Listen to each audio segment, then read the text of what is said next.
The Veil and the Light, a story of Good Friday. The morning air in Jerusalem was unusually still. The city, often bursting with the voices of merchants and travelers, seemed to hold its breath.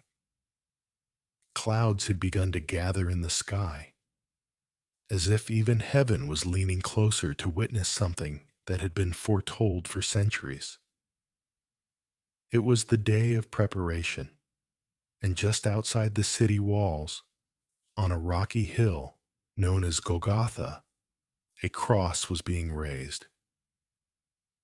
At the foot of that cross stood Mary, the mother of Jesus, her heart pierced with sorrow, yet her face calm. With her stood John, the disciple whom Jesus loved, and a few women whose loyalty outshone their fear. They did not run, though the sky was darkening and the soldiers growled orders around them. They stayed, because love stays, and above them, nailed to rough wood, was Jesus, his hands pierced, his side soon to be wounded, his body broken not by accident, but by choice. And still, his eyes held peace. People mocked him. "If you're the Son of God," they jeered, "come down from the cross." But he remained, because love remains.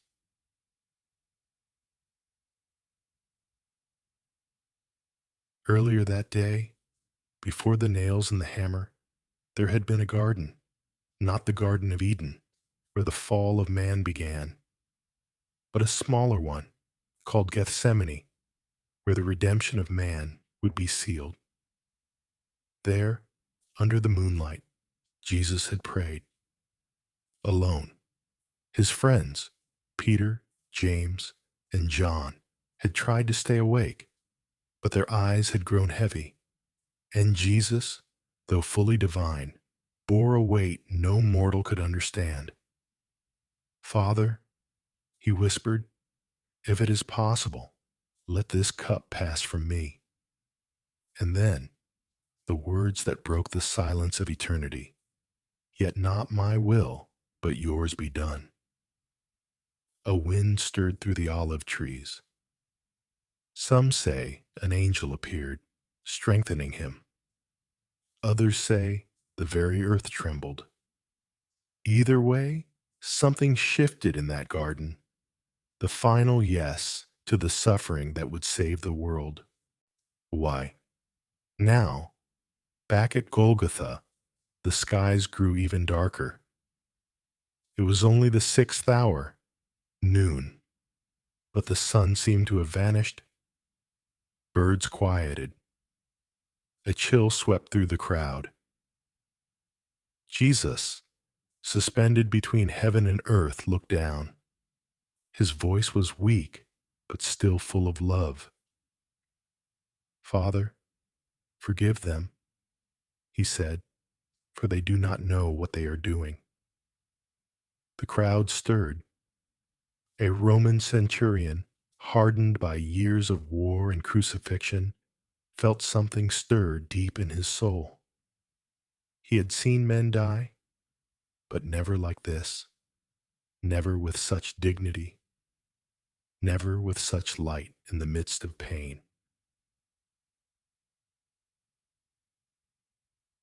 In that moment, mystery bloomed in the silence. It was said later that time itself seemed to pause. The veil between the visible and the invisible grew thin.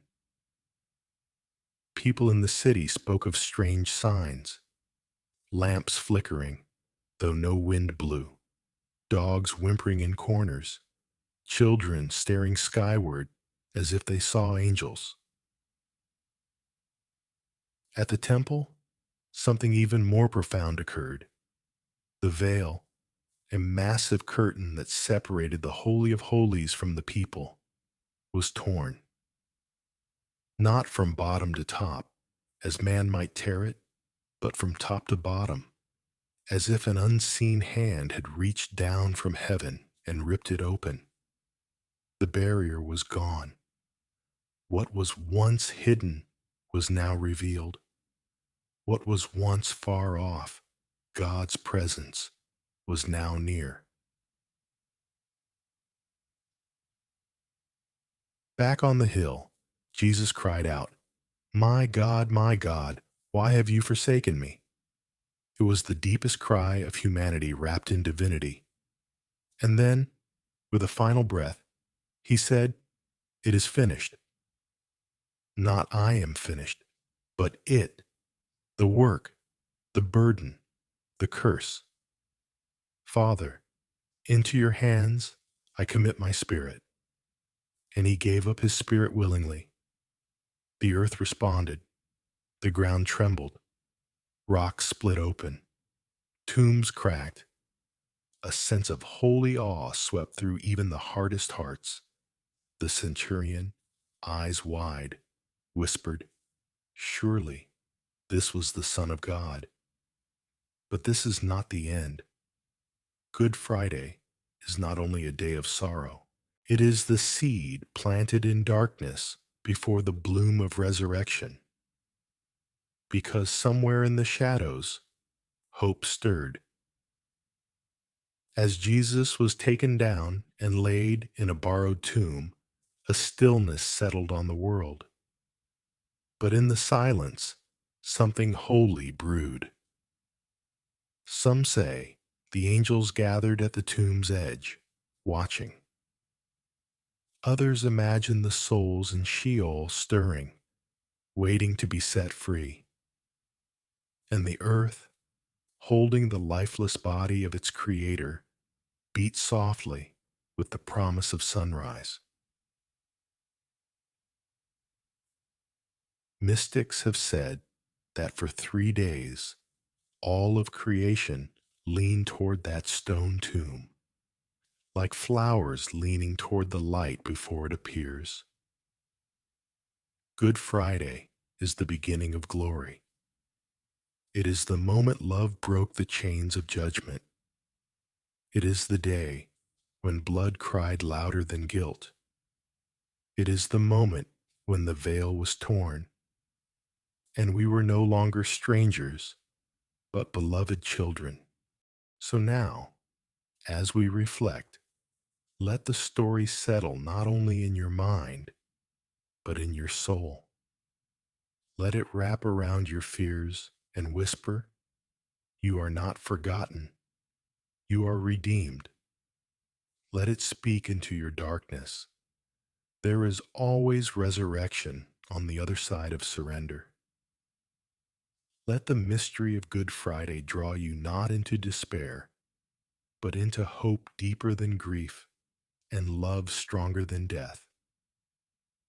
And when you close your eyes tonight, picture this: a quiet garden, a torn veil, a hill called Golgotha, and a Savior who chose the cross just to bring you home.